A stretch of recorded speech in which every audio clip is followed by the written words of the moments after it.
3, 2, 1.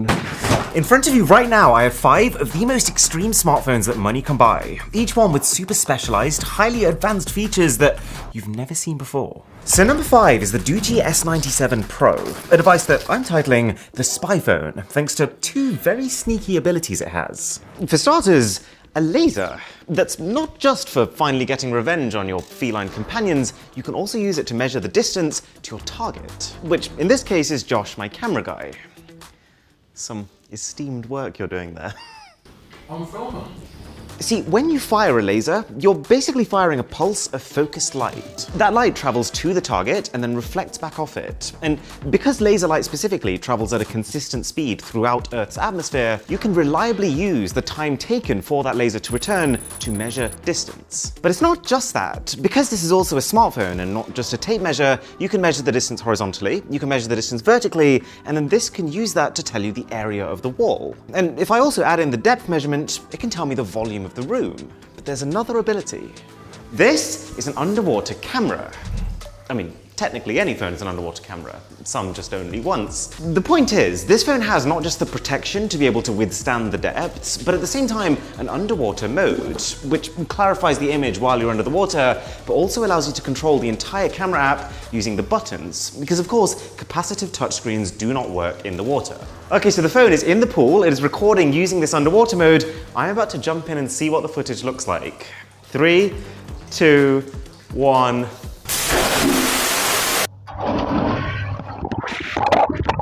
Well, that looks pretty dreadful. Alright, so number 4 is the Unihertz Atom XL. XL feels like a bit of a stretch, it's the tiniest unit I've seen all year, but you're about to see how, at the same time, it is the most connected smartphone I've ever used. Yes, it even has its own external antenna. Okay, Josh, you start sprinting away now.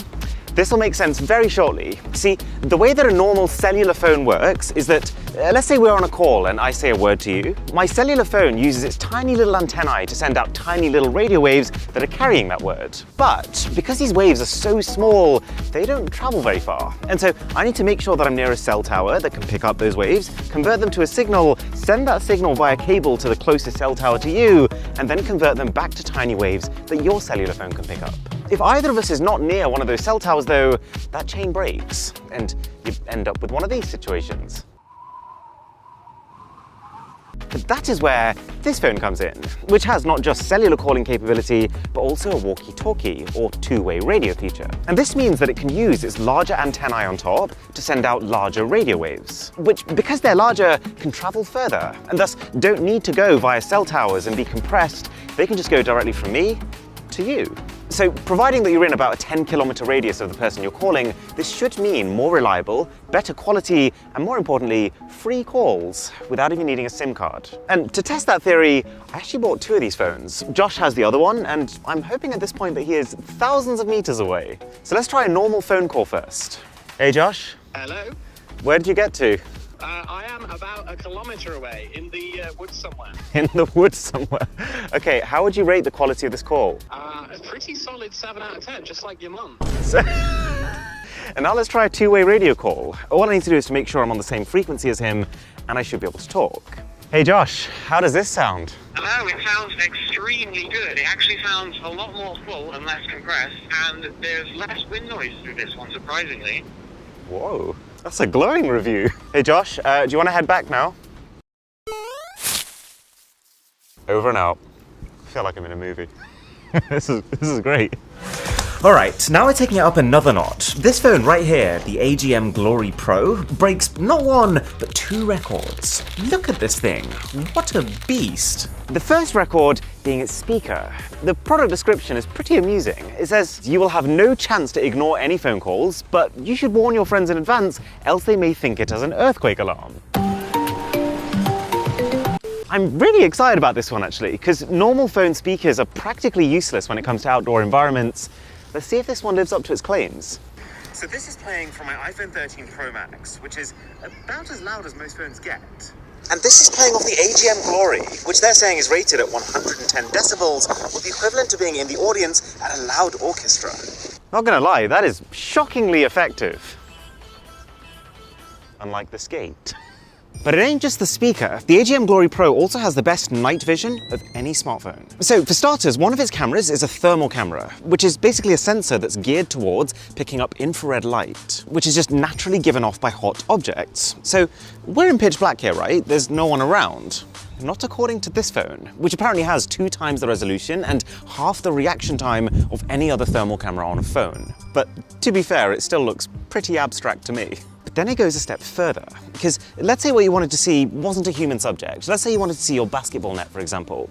Then a thermal camera isn't going to cut it. You need an active IR mode. So there's 2 lights here that basically shoot out invisible infrared light to cover the area in front of you. And then a completely separate camera that's optimized to be able to pick up that light and convert it into a digital image that our eyes can understand. This is insane. I'm walking around with my iPhone 13 Pro Max in one hand and the Glory Pro in the other. And you can see how dark it is, right? And yet, because it's picking up infrared light, it can practically ignore that darkness. But the cherry on top is that if neither of those 2 modes cut it, then the Glory Pro also has, I think this is so cool, world's strongest flashlight built into it. And if you are enjoying this video, then a sub to the channel would be glorious. Okay, we've had extreme speakers, we've had extreme communications, we've had extreme cameras.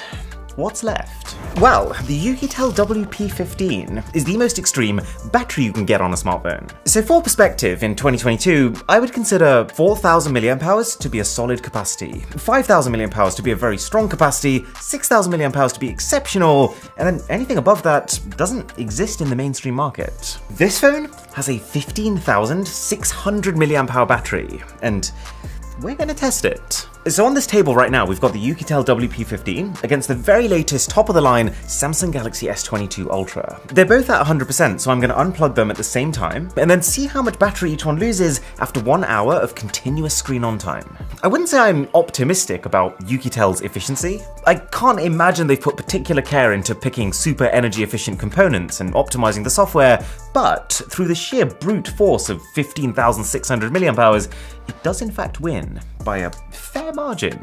I'm just trying to wrap my head around how long this could potentially last if you're actually careful with the battery. And the extra benefit to this monumental sized cell is that you can also plug this phone into other phones and use it as a power bank. I'm not really recommending that you buy any of these phones I'm showing you. They're extremely specialist, but I can't deny it is cool. But what you've seen so far is nothing compared to number 1. It's one thing to be able to stalk someone from a distance or see them in the dark. It is a totally different ballgame to be able to stop a bullet. I'm seeing this phone for the first time alongside you. I have absolutely no idea what it looks like. I just literally got sent an email by Caviar, the company who takes expensive things and makes them 10 times more expensive, asking me which gun I wanted to shoot it with, so they could design it in such a way that it could withstand that. And there were no limits on this. The implication was that whatever gun I picked, they would be able to accommodate for. So, just before we get a bit trigger happy, we should probably have a look what we're working with.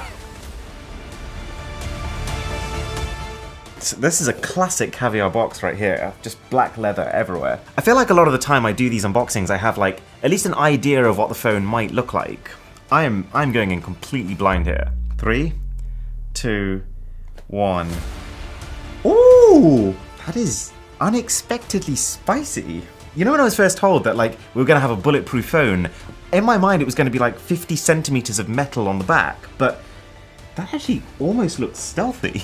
Okay, let's have a quick look what else we get. International Certificate of Ownership, which puts the name of this phone as the Caviar iPhone 13 Pro Max Stealth Titanium Edition. That's a mouthful.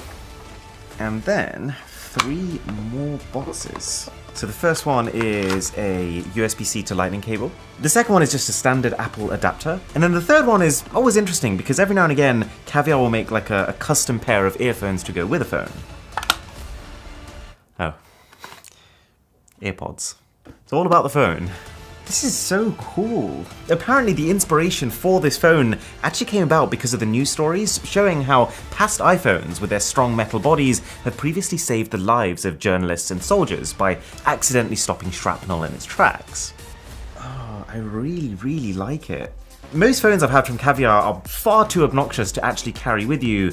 This one I could see myself using.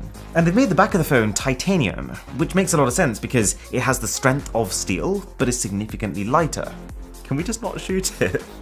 Okay, so just to give you context, the gun I chose, because I don't actually have a gun license, is the most powerful air rifle I could get within the legal limit. So this gun right here can shoot lead pellets at up to 800 feet per second. So should cause some damage. And just to test how much damage, I've got a test phone from our good friends at wish.com. Okay, our wish.com phone is in place. Milo, let's go inside, come on. I've actually been training with this gun to make sure I don't screw this up. Here goes nothing. 3, 2, 1.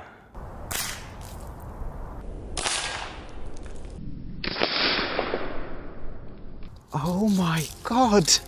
I did not realize how powerful this thing is. Look at it. This one bullet has managed to crack through the entire back layer and make its way all the way through to the front. Safe to say it's not going to turn on now. Okay, time for the iPhone. I'm probably more scared than I've been in my entire life. Watch how this bullet comes back and hits me. Okay. Oh, reload. Jeez. Put the pellet in the gun and now snap it shut. Take aim. Let's do this thing. 3, 2, 1.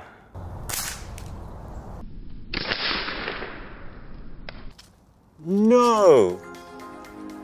I hit it dead on, in the middle, and there's not even a mark. When I started practicing with this gun, and I was watching as like one bullet was tearing through 3 tables stacked on top of each other, I thought there is no way on the planet that this phone that's barely thicker than a normal iPhone was gonna survive. But it did. To check out my last 2 ridiculous smartphone unboxings, I'm gonna leave them both linked up here. My name is Aaron, this is Mr. Who's the Boss, and I'll catch you in the next one.